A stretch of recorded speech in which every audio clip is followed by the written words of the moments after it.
Paris-Roubaix 2026 route. You know what?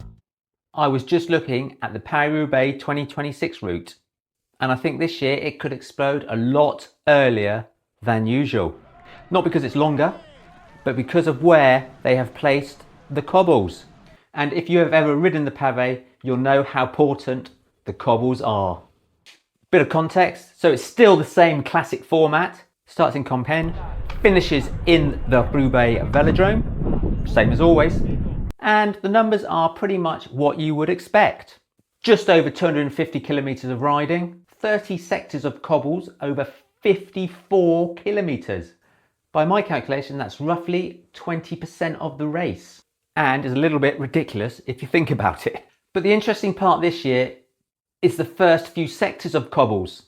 The organisers are talking about an unmatched density of cobbles, translated from French, which basically means less tarmac and more suffering.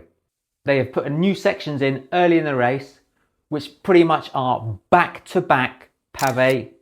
And if you've ever ridden the cobbles, you know you don't recover unless you hit some nice flat tarmac.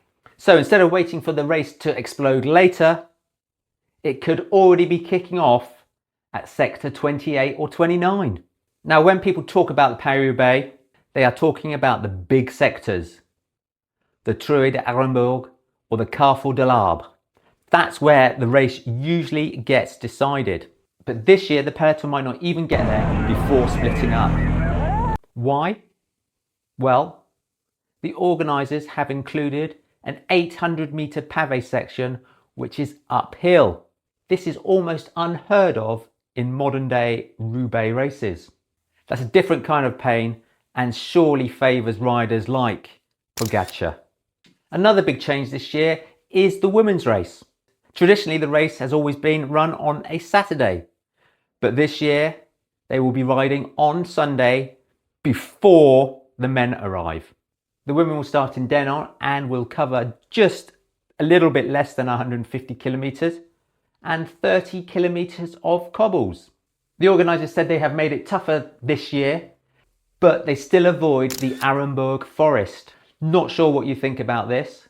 Personally, I would like to see them include it, but the organisers have said that it's too difficult and too dangerous for the women so early on in the race. What do you think? Let me know in the comments below. So if you're thinking about coming to Roubaix for the weekend, I have filmed 2 videos. The first video is how to watch the Paris-Roubaix like a local. And the second video is for the people that are taking on the Paris-Roubaix challenge the day before. In this video, you can see 10 tips to survive the Paris-Roubaix challenge. Both links are in the description below. So yeah, this year could be interesting. If the race does split up early, we could see a completely different Paris-Roubaix. So what do you think? Let me know in the comments below. Will this make the race harder? Or do you think it will come down to the usual sectors? Let me know who you think the men's and women's winners will be. Thanks for watching. Enjoy the pavé.